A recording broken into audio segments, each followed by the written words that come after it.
Verset 1. La neige en été est une calamité, Proverbe 25.13, note. La pluie à l'époque de la moisson serait en Palestine une anomalie. Il serait de même tout à fait intempestif et dangereux de confier quelque charge à un sot.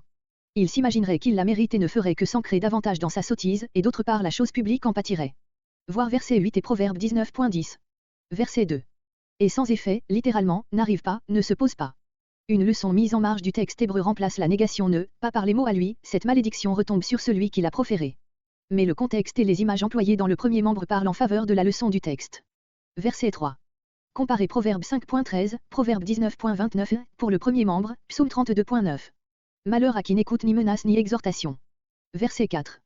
Versets 4 et 5.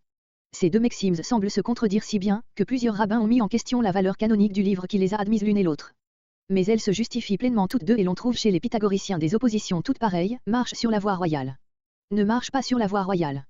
La grande route. Ne suit pas le sot sur son terrain, il pourrait en conclure qu'il est dans le vrai. Ne descend pas à son niveau de grossière colère, ce serait approuver son allure. Verset 5.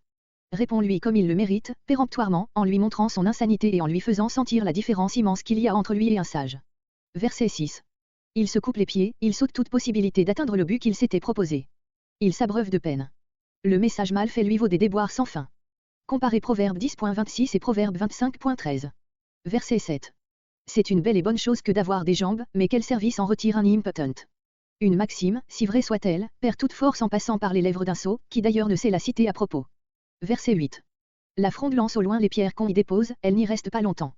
Le sot ne garde guère l'honneur qu'on lui fait. La Vulgate traduit, c'est jeter une pierre sur le monceau consacré à Mercure, que de. Allusion à la coutume exclusivement païenne de dresser au bord des routes des colonnes portant une image de Mercure et au pied desquelles se trouvaient des monceaux de pierre. Le voyageur en passant y jetait, pour honorer le dieu, un caillou. Mais y jeter une pierre précieuse, c'est folie. Verset 9. Au verset 7, l'inefficacité, ici, le danger d'une maxime, même vraie, dans la bouche des sots. Verset 10. Cette maxime est l'une des plus obscures du livre et l'on en a tiré les sens les plus divers. Parmi les traductions qui s'abstiennent de modifier le texte, celle que nous donnons offre un sens acceptable. On est responsable du tort fait à autrui par des employés inhabiles. Un tireur maladroit ne peut pas s'excuser en disant « Ce n'est pas moi qui t'ai blessé, mais ma flèche ». Morale, soyez prudent dans le choix de vos employés. Verset 11. Réitère sa sottise. L'abandon de la folie est pour le sot un procédé contre nature. Si des corrections sévères peuvent l'y résoudre, il ne tarde pas à céder à son instinct. Cette parole est citée 2 Pierre 2.22 avec la remarque que c'est un proverbe véritable. Verset 12. Il y a tout à craindre d'un sage présomptueux qui oublie que la sagesse est de Dieu seul. Un sot qui sent sa pauvreté spirituelle, se laissera peut-être toucher par des avis sensés. La seconde partie de cette maxime se retrouve Proverbe 29.20. Verset 13. Verset 13 à 16 maximes concernant le paresseux. Parallélisme tautologique, le deuxième membre reproduisant presque identiquement le premier. Dans Proverbe 22.13 le paresseux se donnait la peine de varier davantage ses expressions. Verset 14. Comparez Proverbe 6.9-10. La porte tourne sur ses gonds sans jamais sortir de sa place. Verset 15. Se retrouve, avec une légère variante, Proverbe 19.24. Verset 16. Dans Proverbe 24.30 la paresse est mise sur le même pied que le manque de sens. Ici aussi il s'agit de la paresse d'esprit. En présence d'hommes qui, par de longues études et par une pratique assidue de la vertu, ont acquis la sagesse, le paresseux s'imagine posséder une réelle supériorité, car il pense préférable de ne pas s'épuiser dans des veilles laborieuses. Que cet homme. Voir Proverbe 24.16. Qui répondent avec sens. Leur sagesse se montre tout particulièrement dans la solution des cas embarrassants sur lesquels on les consulte. Verset 17. Une querelle qui ne le concerne pas, littéralement, qui n'est pas à lui. Plusieurs rapportent au chien le mot passant, ovaire, et traduisent, c'est prendre par les oreilles un chien qui passe que de s'emporter. Le danger, disent-ils, consiste à tirer les oreilles d'un chien étranger qui passe. Mais les massorettes, qui font de passant le premier mot du second membre, savaient qu'en Orient les chiens sont tout plus ou moins sauvages. Verset 18.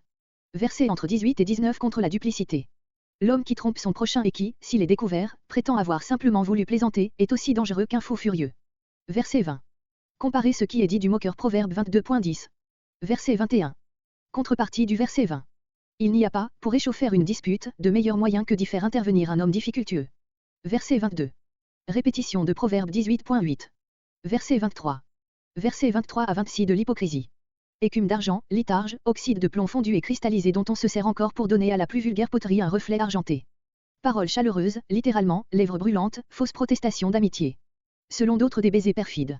Verset 24. Il met la tromperie, il la tient soigneusement cachée et la réserve pour l'heure décisive. Verset 25. Set abominations.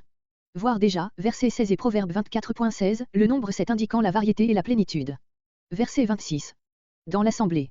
Là, dans cette affaire importante où vous pensiez pouvoir compter sur lui, il vous abandonne. Verset 27. Comparez Psaume 7.16-17, Ecclésiaste 10.8. Qui la roule, dans l'intention d'écraser son ennemi. Verset 28. Ne t'attends pas à trouver la moindre pitié chez ceux qui t'ont ruiné par leur tromperie. Et qui sait si ces tromperies n'ont pas revêtu d'abord les dehors agréables de la flatterie.